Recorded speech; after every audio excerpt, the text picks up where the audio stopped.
nahise ubaye nk'uturogoya niki mbaye nk'ubarogoya nuko twavuye kuri rero tugiye kuri APR kandi nkabibonye nyuma witwa Rukundo Abdurrahman Paple yaganiriye na Keza Sport yahari iwa mu Burundi yego bamubaza batariko iki cyabaye kugira ngo umwaka wa mbere muri Rayon utagenda neza nyuma yo gutsinda ibitego hafi 12 mu magaje yego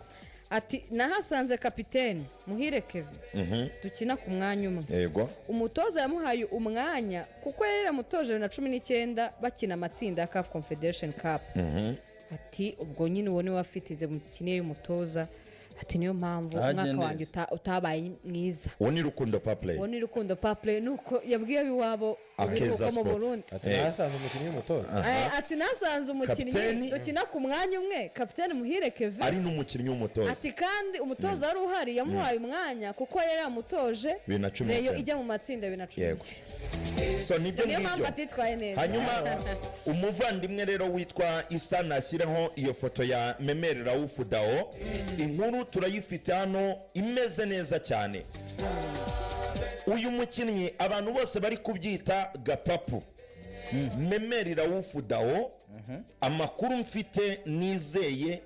mpagazeho n'amaguru yanjye abiri Memeri Raouf Dao araza kuba umukinnyi w'ikipe ya APR FC yego aya ni amakuru mfite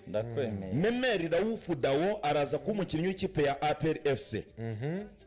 nyuma y'inkuru twababwiye kuwa kane ko azaba umukinnyi wa APR FC ejo akazi inkuru yanditswe n'ikinyamakuru Kigali Today bavuga ko bavuganye na perezida wa Singida Black Stars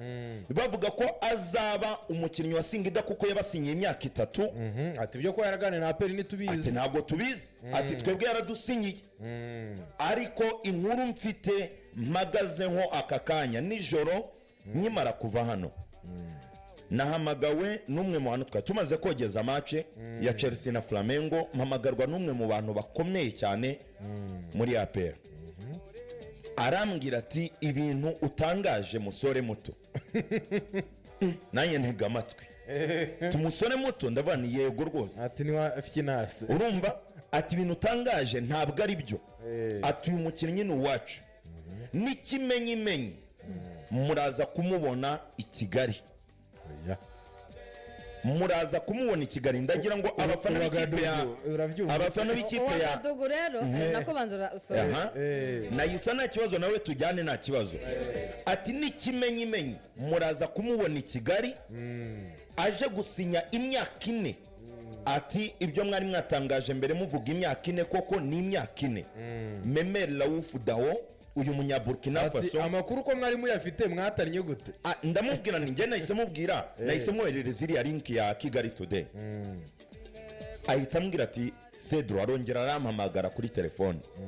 arambwira ati Cedro mva nkubwire inkuru ndayiguhaye nk'umwe mu bantu b'imbere ndayiguhaye uyu mukinnyi araza kuba umukinnyi wa APR Football Club bidasubirwaho azasinya imyaka 4 neza gutyo ngiramo ikikango mpamagara undi muntu wo muri APR iryo joro undi muntu nawe arambwira ati bidasubirwaho inkuru nkuko yari imeze mbere uyu mukinnyi Memeri Raouf Dao wabaye umukinnyi mwiza wa sezo muri 2024-2025 muri championnat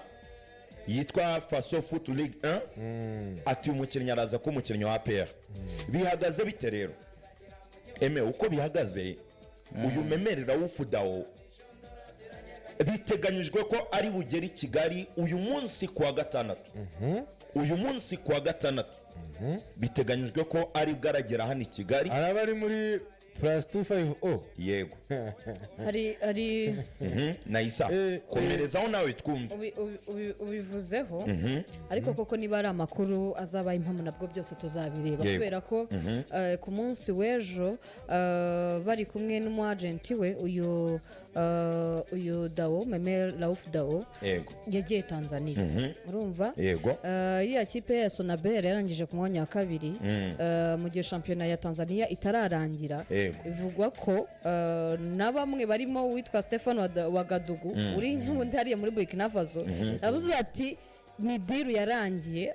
ati navuganye n'umwagenti we ko bamaze gusinya imyaka 3 muri Singida kuko bikinamara gutangira guhwihwiswa witwa Omar Kaya CEO wa Singida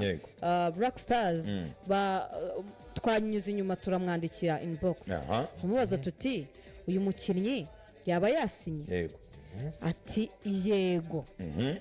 ariko icyaje kuba n'ama message nyuma ikomeje gukomeza kuvugwa yahise abisiba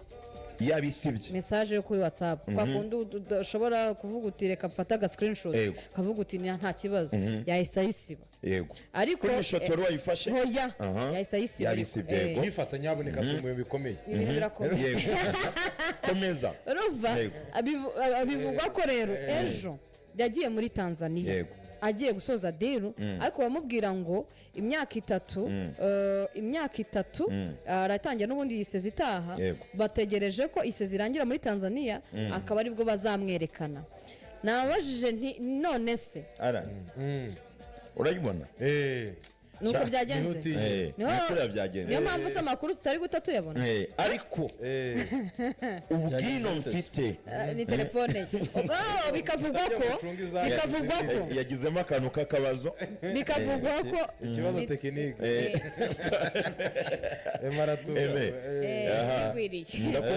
bikavugwa ko ngwagera navuze nti aya mafaranga koko Singida mwayatanze agera ku bihumbi 250 by'idolari mu myaka 3 afata 5 by'idolari ku kwezi ngo ayiri mafaranga bumvikana ndabubaza ntese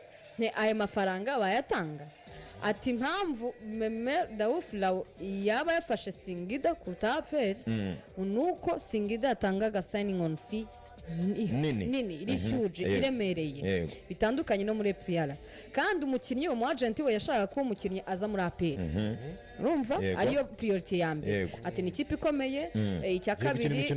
igiye gukina Champions League ati ikindi kandi nanone harimo na mwene wanyu nibura hari icyo yashobora kugufasha cyangwa se nabo ubwabo bamaze kuvuga bati hari icyo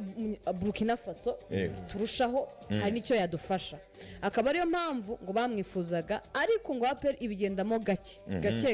yabikurikiranaga hafi ibigendamo gake ku munsi w'ejo turi mu kiganiro niba barabibonye imbuga nkoranyambaga zabo cyangwa se ama website yabo n'ibiki ibintu byo kumenya amakuru y'abakinnyi ni ibintu bigoranye pe kubireba kungutu bireba nayo mpamvu bashyizeho password sinzi ukuntu babigenjeje hari ukuntu ufata izina ry'umukinnyi kashyiramo Cedro Keza hora bibona ukabona umukinnyi akina ariko kureba ngo yakoze iki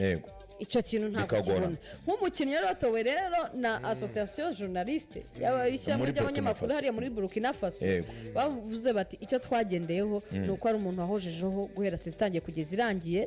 ati kandi niba ari nka playmaker atara assist cyane waribonye uruhare rw'ibitego 9 bike ibitego 5 assist enye chairman ya Fande Deoni bavuga ati turashaka playmaker na rutayizamu playmaker na rutayizamu ariko bumvaga ko cyangwa se abantu batekerezaga ko niba ari izo ntwaro ebyiri ikipe ya APR iri bukoresha cyangwa se iri bugure baraza kuba bari kuri rwego ruri hejuru kuri kariba irenze bidahuye n'aya mazina ya hafi twa dufite kubera ko nko muri APR nimero 10 yari Mamadou Lamine kandi uyu nguyu yaje avuye mu mikino Olympique ya U23 ya Mali ikipe y'igihugu ya Mali y'abato batuye nawe rero twamuzanye twumva ari umukinnyi ukomeye ariko sezo icyo tweretse nta bihambaye aha rero ngo niho haje niba top scorer wa championnat Burkina Faso afite ibitego 13 bike pe 13 top scorer wa nibyo yarangije seza afite umukurikiye uri hafi no ma playmaker bandi bahari uwagize imibare myiza n'uyu Memer Daouf Law ibitego 5 assist enye bari ibitego 9 bikavugwa ko ku myaka ye hafi 22 ariko ngo ibitego ni 7 urebe neza pe bikavugwa ko ku myaka ya 22 nibyo yari yumvikanye na Singida n'andi makipe yamushakaga muri Tanzania ngo offer ishobora kuba yarahindutse ikaba vice versa ahubwo akavuga bati niba ikipe iri kubigendamo gake iri kubikurikiranira hafi reka twe twumve n'icyo abandi batubwira bo muri Singida ari nayo mpamvu amakuru avuga ngo nabaje ntariko koko yari muri Tanzania ati cyane mwampaye agafoto se niba yarahaze ati uretse turaza kwigura turacyategereje umva rero ukuntu story imeze Nayisa ibaze impamvu izo message bazisibye mbere na mbere wibaze impamvu iyo foto ari muri Tanzania iri gutinda iyo foto wakomeje kuyibura amakuru mfite nongere mbisubiremo mpagazeho n'amaguru yanjye abiri uwitwa Memeli Raouf Dao imyaka 21 niyo afite yabaye player of the season muri Faso Foot League 1 champion Burkina Faso champion nuko ngo akina nimero 10 ariko ashobora no kunyura ku mpande ni umukinnyi ukiri muto ariko ufite impano igaragara pe abantu bose muri Burkina Faso baranabibonye ngo ni nacyo kintu bagendeye ngo ni umwe mu bakinnyi b'abahanga pe ni zimwe mu uretse yuko imibare abatari myinshi muri kiriya gihugu cyabo atari ko ni umwe mu bakinnyi b'abahanga twari dufite amakuru mfite rero man umuntu yayamara ambwe ati ni gutya mbikubwiye ubwo wowe nutabyumva kazi yako ariko inkuru mfite yamaze no kurangira rwose aragera i Kigali kuri uyu wa gatandatu asinya amasezerano y'imyaka 4 mu ikipe ya APR FC urumva ambwira n'amafaranga ariko arambwira ngo amafaranga yo uburetse kuyatangaza urumva amafaranga uburetse kuyatangaza ariko ibindi byose biri done and complete araba umukinnyi wa APR Football Club abantu babyumve ko biri imminent abantu bari bagiye bavuga ngo ni gapapu ngo ni iki ngo ariko se ngo perezida wa Singida Black Stars ngo ko yaganiriye ngo n'ikinyamakuru cyano mu Rwanda yego ngo Singida Black Stars ngo ko yasoreje ngo ku mwanya ngo wa 4 ngo nayo izakina kuko muri Tanzania agenda amakipe abiri muri Champions League na CAF Confederations Cup Singida akakanya ni ya 4 ntabwo shampiyona yari yarangiye ariko ni ya 4 shampiyona irangiye gutya muri Tanzania Singida yasohoka muri CAF Confederations Cup abantu bakavuga bati iyi nkuru bite ese muri Singida nishobora gusohoka ariko Memeli Raouf Dao Nayisa yakoze neza kubivuga ko priority ya mbere yari ukujya mu ikipe aba n'ibinyamakuru by'iwabo yego hereza Isa Nayisa w'inyobe buretse twe priority ya mbere ngo yari ukujya mu ikipe ya APR Football Club n'umuaja we umuhagarariye so ndabona iki kinyamakuru kiwabo ati Memeli Dao s'engage avec Singida Black Stars en Tanzanie ngo Memeli Dao Merayisa ubwo Nayisa nakore wenda screenshot abyereke Isa ariko izi nkuru ntizibayobya akakanya Memeli Raouf Dao biri kure kurangira muri Singida biri imminent kwari bujye mu ikipe ya APR Football Club kurusha uko bimeze ko yajya muri Singida ngo rero kanwe kugazi gutaha nizo gake nkwereke ndabibabwiye nuko ngo akakanya icyegereje cyane ikiri hafi Nayisa message bakoherereje ngo bazisibye ayisibye ifoto ya Memeli Raouf Dao muri Tanzania wayibuze uracyayitegereje uracyayitegereje ahubwo icyo kwibaza nicyo nejo abafana n'abakunzi b'ikipe ya APR bari bakiri kwibaza bavuga ngo ese koko is it the best for us is he the best for us niwe koko wari ukwiriye ku mwanya nka nimero 10 mu ikipe ya APR Football Club nge nemera ko nge ntabwo nyanshura ubanza ntarabona umukino sibyo ibintu by'amavideo nanjye nshobora gukatinga tukajya dukata utuntu twiza aho umuntu highlights ntabwo nzigenderaho cyane ziranshushanyiriza ariko sinzigenderaho ntabwo ngewe nshije kuba ntarabona umukino ikibuga burya ntikibeshya niyo waba uri impumyi urabibona umukinnyi atarakina ngo nge mubone ntabwo ngewe nshobora gufata umwanzuro ngo mvuge ngo ariko havuye ntabwo urwego rwa shampiyona Burkina Faso aho yaradi nubwo ari mwiza muri bo ugereranya na shampiyona yacu y'u Rwanda ugereranya na Watara naho yaje avuye ni mwene wawe ariko ntabwo yaje avuye direct muri Burkina Faso ubona ko hari level zitandukanye wari ugiye kongeraho iki bisa ubwo yigaragaza ngende ngiye kuvuga ngo ari ikintu ngiye kijya kintere impungenge nifuza ko umunsi umwe tuzabigarukeho yego urabona shampiyona yacu ishobora kuba ifite ikindi kibazo abantu batazi. None se muzi ko nk'iyi mikino yindi isanzwe iba mu Rwanda ititwa shampiyona, niba bafata amakipe akina shampiyona cyangwa se reka dufate nk'igikombe cy'amahoro cyangwa se indi mikino runaka, iyo urebye nka karite yayo nuko abantu bakina, uko umupira tuwubona, yego uzi ko bihabanye cyane na shampiyona ko ikinika. Sinzi impamvu njyewe uko nakurikiranye umutaramu, urumva Sego, ko nakurikiranye umukinnyi nuko njye namubonye, njyewe namugura, yego nkuko even Lamine Ba abantu batangiraho urugero nawe namugura, yego sibyo ko nibyo nakubireba na profile ya Lamine Ba ni munini par rapport y'uyu nguyu, ariko shampiyona y'u Rwanda kugira ngo be successful ongere mbigarukeho, yego ntago bigombera ngo uvuye icyo kintu utangaje kirakomeye, wari ufite CVI ibyo ntibazabashuka, yego sobanura yego uwitwa Banga Benjamin ava iwabo yabaye kapiteni w'ikipe y'igihugu ya Cote d'Ivoire, yari yatara abantu bose bamanika akicazwa n'umwana kuri ku mwanya witwa Yunus. Nta kipe y'igihugu n'umwe arakinira abanzamo uretse y'abatoya, yego sibyo, yego Ramutini ari mu gikombe cya Afurika ejo bundi, Rastaman, yego ariko bamutwaye mu gikombe cya Afurika muri Ghana, yego ariko Nyarugenge biranga, aricazwa na Ruboneka Biviri Muhanga kwa Budumba Rushimana, yego behind curtains hari iki urumva. Nuvuga ngo nk'ubu nibyo ashobora kuza fara nganye nk'umuntu aruvuye aho hejuru byaranze, ariko afite profile runaka, yego birakunze, ariko bashobora kuzaza benshi nkawe bikanga. Shafi Babika ntiyaje muri Kiyovu bikaba ibintu bisanzwe, yego ubu ari muri Toulouse icyiciro cya mbere mu Bufaransa. Ejo bundi nabonye rwose bari kumwerekana man shampiyona yacu yo mu Rwanda ko yitwa se kwiyoroshye ngo ngwi hasi ni physique, shampiyona yacu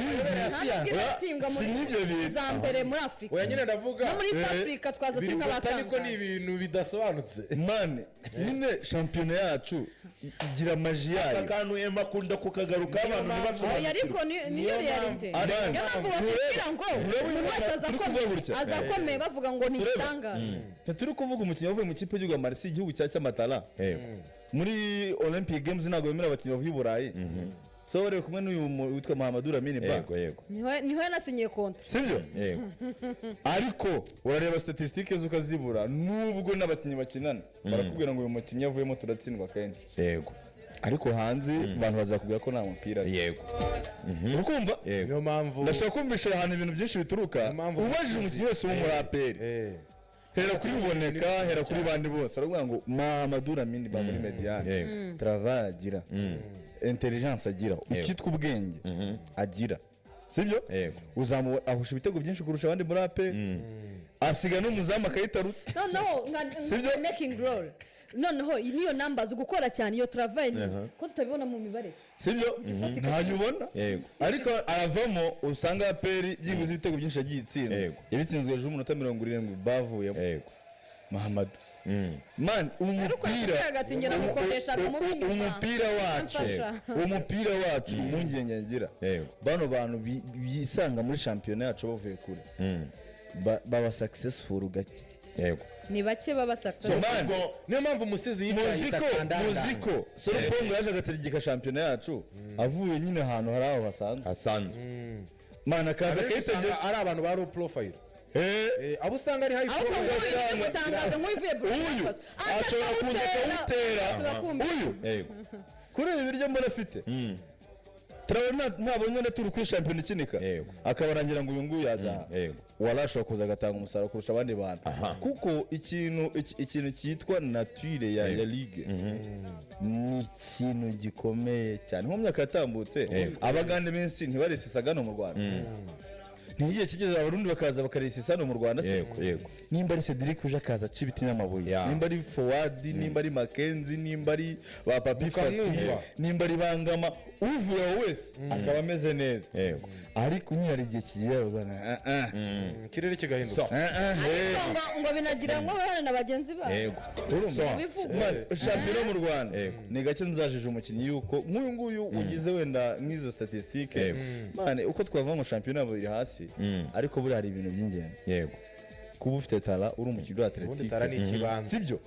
ejo bundi sinzi impamvu abantu batabivuga ejo bundi ikipe ya Burkina Faso ikina umukino wa gishuti ejo bundi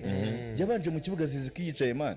ejo yicaje Ziziki akina match yose kandi neza bakina Tunisia Ziziki yari yicaye kandi bakina ku mwanya umwe yabanjemo niba ko wenyine wahamagaye mu kipe Kangabo na Tom Close ye bose ni abantu nubaha babasiniya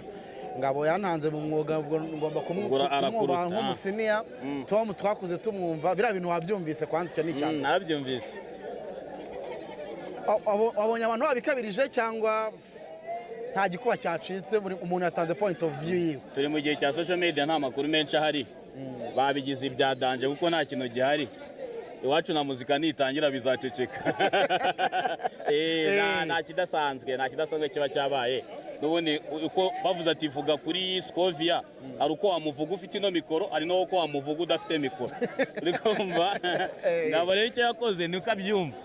rero n'undi uri kumuvugaho niko abyumva nawe kandi ntekereza ko iyo bamuha mikoro nawe akavuga ngabo yashobora kubyumva ukundi gutandukanye nuko we yari buvuge iyo ari mu gihe cya sama abantu bafite umwanya uhagije wo kuganira ku bintu ariko mu by'ukuri nta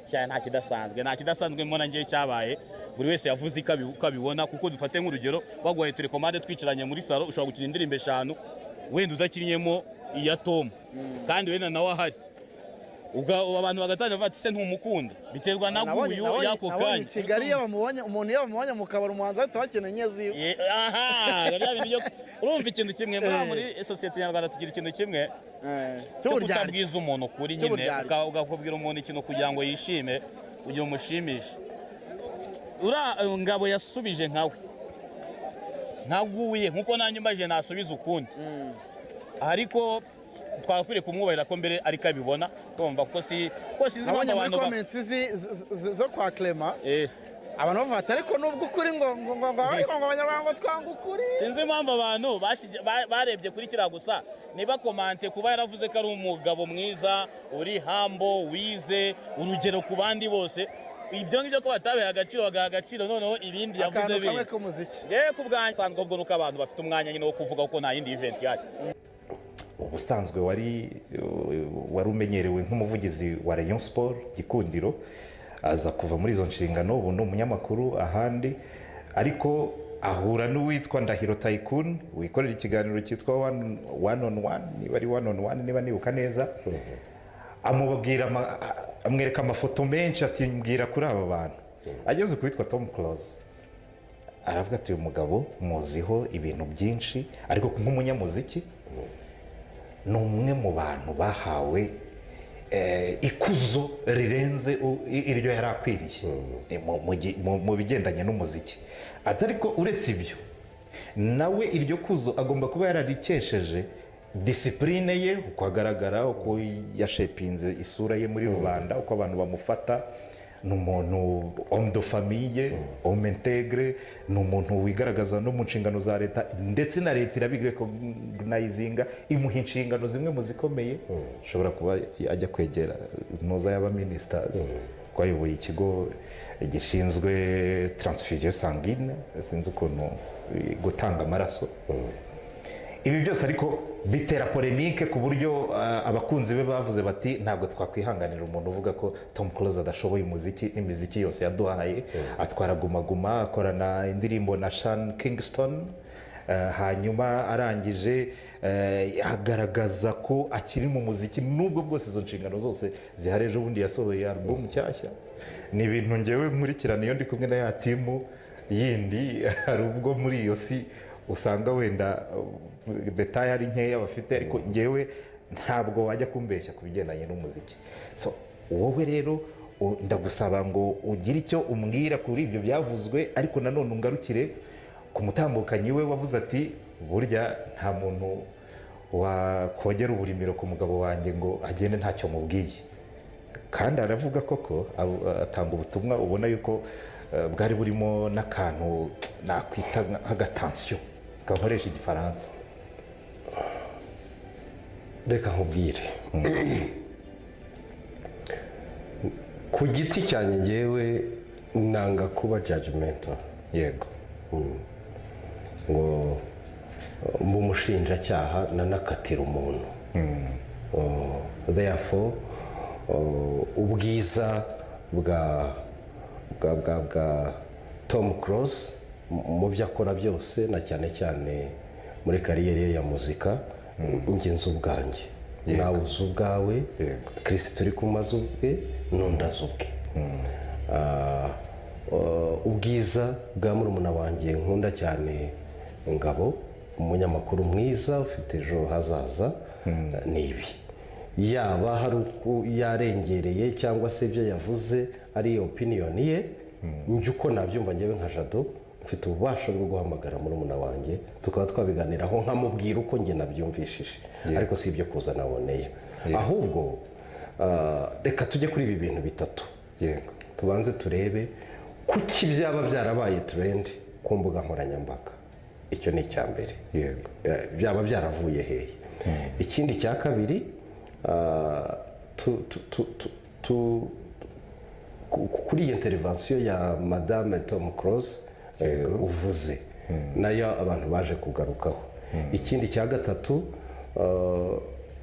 tugire n'ibyo twibutsa abantu kuri kariyeri cyangwa se ku mirimo ishingiye ku buhanzi n'ubuhanga. Niwashaka burya imirimo ishingiye ku mpano bijyananemo rwose, ubwo turimo turavuga ubuhanzi na siporo. Iriya mirimo ubundi kugira ngo ugere aho bakubona bigusaba iki? Yego. Niba uri umufutubareri nuko ubuzi gucenga ukaba wacenga ugacenga n'ibyatsi, c'est pas ça kugira ngo uzabashe kugira kariyeri ya réussite. Niba uri umuhanzi se nuko waba uzi guhogoza cyane ubirengeje abandi, nicyo kizakugeza hariya, c'est pas ça. Ahubwo turebe niki cyaba cyarashyize Tom hariya, kabone nubwo urumva bamwe basanga hari ibyo atari yujuje. Icyo wenda wakijyamo hari n'abandi barumuna be byaza gufasha umuntu atari bajya muri polemique. Reka mbere ku cya mbere ku ruhande rwanjye cya intervention ya Madame Tom Close. Oyahera kuri kubera iki byabaye trend. Impamvu nari mpereye kuri icyo nuko nicyo nari bugusubize nahuranyije ntikintwarira amasegonda. Okay. Ntabwo kintwarira amasegonda muri ubu buryo. Mu byo ngewe nzi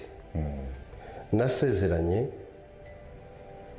na Madame wanjye, mama w'abana banjye, umugore wanjye nkunda cyane, sibyo?